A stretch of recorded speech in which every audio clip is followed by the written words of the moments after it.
o en ADN.cl. Y este tema que viene a continuación hay que prestarle mucha, pero mucha atención, porque fíjate que uno de los objetivos de desarrollo sostenible era llegar al hambre cero de aquí a 8 años. Es uno de los objetivos, ¿no? Quedan menos de 8 años para cumplir aquel objetivo de hambre cero. Y para conversar de este tema muy relevante, ya nos acompaña a esta hora de la mañana Gabriela Lizana, que es directora de la carrera de Nutrición y Dietética de la Universidad de las Américas, sede Viña del Mar. ¿Cómo está, Gabriela? Muy buenos días. Hola, Carlos. Buenos días. Todo muy bien, gracias. ¿Usted está en Viña en este minuto, Gabriela? Así es, estamos acá. ¿Y cómo está el día por allá, que nos escuchan en el 94.1 ADN en Viña? Está un poco frío, pero está el solcito alumbrando. Esperemos que nos dé calorcito más rato. Eso, que suba la temperatura. ¿Mucho turista este fin de semana o más o menos lo habitual? La verdad que ni siquiera he salido, así que no puedo decir si hay mucha gente o no. Bueno, entremos en materia entonces, Gabriela, para que usted nos cuente en qué consiste esto de generar conciencia con respecto a un objetivo que parece que se ve muy difícil de conseguir de aquí a 8 años, ¿eh? Sí, la verdad que queda bastante poco tiempo pensando en que estos objetivos son a plazos largos y nos quedan solo 8 años o menos incluso para poder lograr este objetivo del hambre cero. Sin embargo, analizando la panorámica mundial, no solamente aquí en Chile, nos damos cuenta que estamos extremadamente lejos de poder alcanzar esa realidad. Porque, y aquí surge la temática, dos grandes temas. Uno es que hay una cantidad de desechos de alimentos tremendamente altos y los desperdicios de los alimentos, que muchas veces la gente tiende a eliminarlos como si fuesen basura y no les da otra vida, no los reutiliza tanto para la misma alimentación o para otros tipos de utilidades. ¿Y qué se puede hacer al respecto, Gabriela? ¿Qué iniciativas conoce o qué le recomendaría a nuestros auditores como para ser más conscientes en ese tema? Mira, partiendo desde medidas tan básicas del hogar, de poder reciclar la comida, lo orgánico versus lo plástico, siempre separar, principalmente lo orgánico. Si es posible poder donar esos desechos de alimentos para el campo, personas que tengan compost, ¿cierto? De esa manera estamos eliminando ese tipo de desechos, porque uno dice, bueno, pero si es comida que se desecha, por lo tanto no es tóxico para el ambiente. Pero efectivamente al descomponerse igual genera gases, y esos gases son igual genera contaminación, entonces estamos aumentando además el calentamiento global. Entonces lo importante es que ese ciclo se cierre correctamente. ¿Y cómo cerramos correctamente este ciclo de los desperdicios de los alimentos? Volviéndolo, por ejemplo, a un compostaje, reciclarlo correctamente. Quizás uno en la casa no tiene el espacio suficiente para poder tener estas herramientas, pero sí siempre hay alguien que puede ayudarnos. Entonces hacer cadenas, ¿ya? Yo reciclo, esta persona lo tira o yo se lo llevo y así vamos haciendo ciclos. Otra cosa muy sencilla y que debemos hacer día a día, preparar las comidas suficientes para no tener que descartarlas, porque muchas veces la gente no quiere comer lo mismo al otro día, o si vamos a cocinar en grandes cantidades, tener conciencia y conocimiento de cómo yo debo almacenar correctamente ese alimento que ya está cocinado, que ya está cocido, cuánto es el tiempo de duración que dura en el refrigerador, el tiempo de duración en el congelador, cómo yo los debo almacenar correctamente. Si compro verduras o alimentos que son perecibles, tengo que entender que semana a semana o incluso día a día, dependiendo de la ubicación donde viva, hay ferias libres, por lo tanto tengo acceso a frutas y verduras todos los días, o en las verdulerías también, o en los supermercados. Entonces comprar las cantidades necesarias que yo vaya a utilizar dentro de un plazo prudente para evitar que maduren muy rápidamente o se pudran y directamente haya que descartarlas.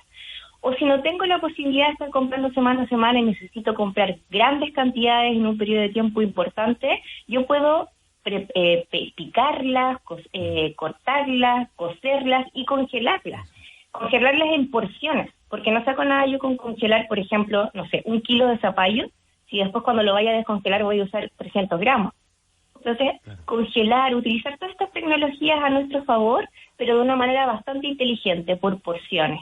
Esas son medidas bastante sencillas que nosotros podemos hacer. Por ejemplo, algo que se hace frecuentemente, que me enseñaron hace poco, en un tupper o en alguna bandeja, incluso estas de helados, por ejemplo, de casata, uno puede picar el cilantro, el perejil y guardarlo con un papel absorbente de estas toallas blancas, las envuelve, las tapas herméticamente y te duran pero semanas. No así, por ejemplo, si tú tienes el perejil o el cilantro al natural en el refrigerador, que se pudre muy rápidamente. Entonces, son pequeñas estrategias que no cuesta nada, ni de recurso económico, ni de tiempo, que uno puede implementar para poder extender la vida útil de estos alimentos. Eso desde el hogar, pero hay muchas otras medidas que podemos hacer ya desde, por ejemplo, un restaurante, desde la industria alimentaria, que también tiene muchísimo que aportar en esto, la conciencia desde el hogar de no estar botando los alimentos.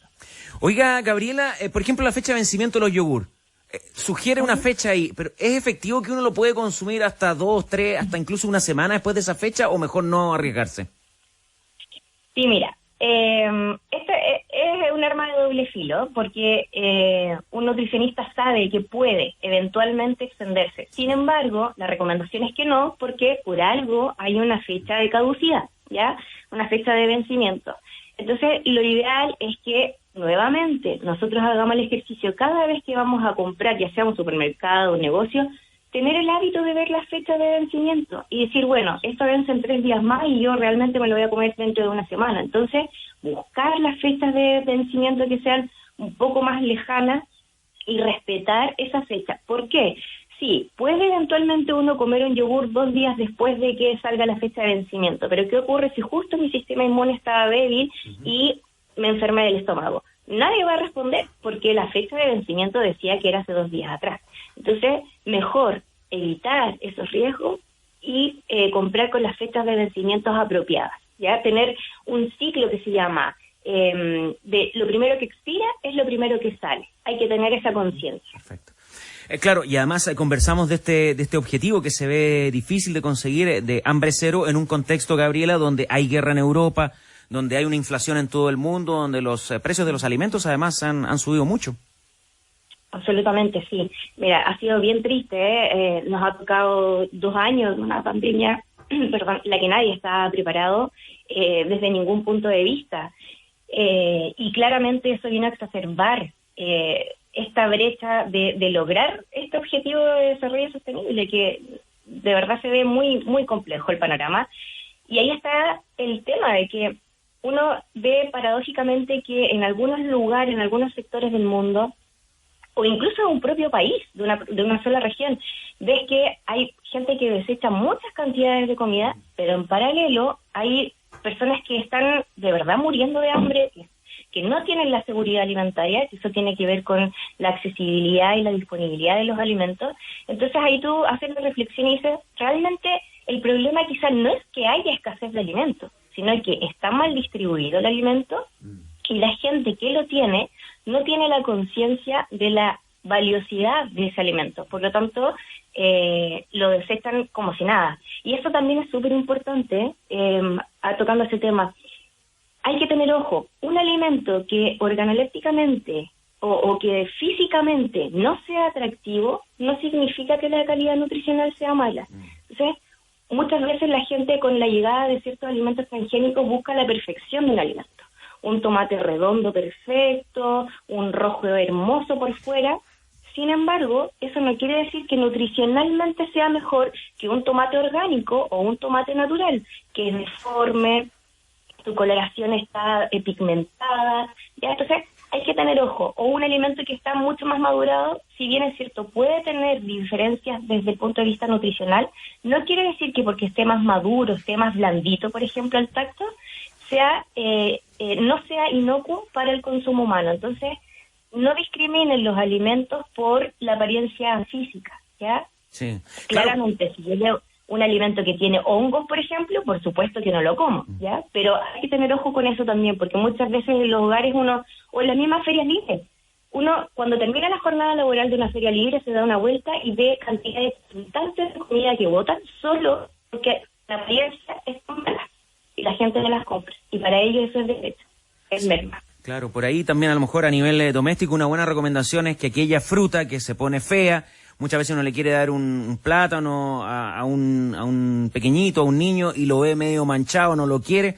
Transformarlo, no sé, pues en leche con plátano, o la fruta que está a lo mejor no muy bonita a la vista, pero transformarla en jugo, ¿no? ¿Puede ser esa una buena recomendación también, Gabriela? Por supuesto que sí, absolutamente, sí. Hay que tomar todas esas consideraciones y por sobre todo en los niños, que uno dice, ¡ay, qué mañoso! No es que los niños sean mañosos, lo que pasa es que tienen ciertas conductas en base a los hábitos alimentarios, donde, por ejemplo, no les gustan las mezclas de colores, de textura. Entonces, de a poco ellos van generando estos hábitos. Por lo tanto, tenemos que ser mucho más estratégicos nosotros en cómo se los presentamos o evitar que el alimento llegue a esas condiciones, y yo puedo perfectamente congelar la fruta y después la puedo preparar en jugos, como dices tú, o tartaletas, etcétera. Le puedo volver a dar una vida útil.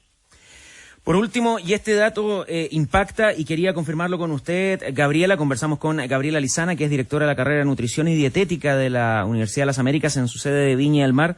A propósito de información de la encuesta CACEN, esto de que el 20% de Chile vive con alrededor de 1.500 pesos por día sin subsidio y un 70% de la población vive con alrededor de 3.500, 4.000 pesos por día. ¿Esto es así? ¿Usted tiene esta información? Porque ayuda poco esto en pos del objetivo, ¿no? Mira, si la encuesta lo dice, no puedo refutarlo porque no tengo otros antecedentes. Y si tú lo extrapolas a lo que estamos conversando, claramente hay una deficiencia nutricional ahí y una inseguridad alimentaria absolutamente, porque puede que esté disponible el alimento, pero yo en las condiciones económicas no tengo el acceso a ese alimento. Por lo tanto, nuevamente, hambre cero, ahí se nos va alejando de ese objetivo. Muchas gracias, muy interesante la conversación, Gabriela. Le agradecemos su tiempo y disposición con ADN y que disfrute lo que resta de este fin de semana largo ahí en Viña del Mar. Muchas gracias, Carlos, agradecida, y aprovecho de saludar a toda la gente que nos está escuchando, que esté muy bien. El contacto con Gabriela Lizana, directora de la carrera de Nutrición y Dietética de la Universidad de las Américas, a propósito de este tema tan importante, ¿no? Y uno de los objetivos que como humanidad, debiéramos tener así como prioritarios, ¿no? Para el desarrollo sostenible. Hambre cero. Algunos consejos, algunas recomendaciones que siempre vale la pena considerar. Recuerden, en el WhatsApp de ADN más 569-7772-7572 estamos regalando estas entradas,